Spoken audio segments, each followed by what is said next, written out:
Hello, it's Big Chads, and this is the Trading Encyclopedia Daily Education series on my YouTube at Chads Trading. Find me on Twitter at Big Chads and Bitcoin Live, where I am a founding analyst. For today's lesson, we're going to talk about the bearish pennant pattern. You can pause and read this on your own. This gives you a quick AI overview, and it tells you here bear pennant versus bear flag. And the reason why is they're actually quite similar, but they're both continuation patterns. You have a move down, and then you have a consolidation after that move down. And if you look at the biggest difference is that in a flag, you have parallel lines. A bear flag can be rising, can be sideways or falling, but either way, they're parallel lines. Whereas a bear pennant, you have converging lines. They don't look that as symmetrical here in this case as you see in these other images.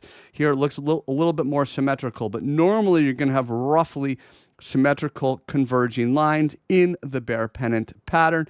And the idea, again, is that you've had a move down, and then you start a consolidation. You start a tightening range, something like this. You have a series of lower highs, a series of higher lows, and you get this consolidation.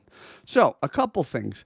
As always, you're going to want to see the most volume on the initial move down on the flagpole, and then volume should start to trail off until the pattern completes. You have a volume trend, and then the pattern completes, and normally the price will break down. You can take your measured move by taking the height of the flagpole and extending it out from the breakdown point.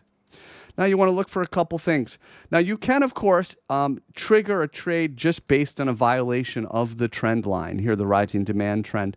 But I generally would like to identify a higher low or some type of a horizontal level.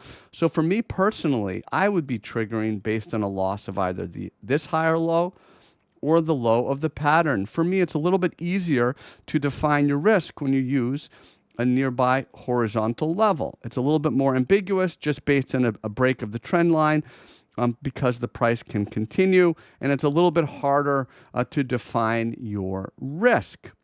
You also want to look for volume. So say, for example, in this consolidation range, you see big volume on the green candles pushing up and then light volume on the red candles within this bearish continuation. That'd be counter trend volume, and you may be a little bit more careful and think, well, this probably isn't going to break down because the bear pennant is really only 55% likely to break down. It's really just barely a coin flip. You can see that here, 54 to 55% of the time. So it's really not that valuable a pattern, but you can identify it really as just tightening range right after a move down.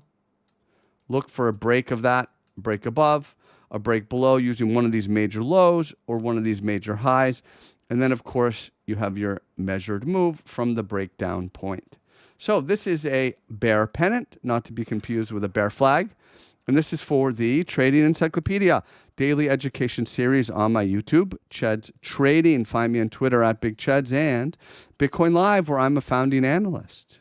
Folks, thank you so much, and I will talk to you soon. Big Chads out.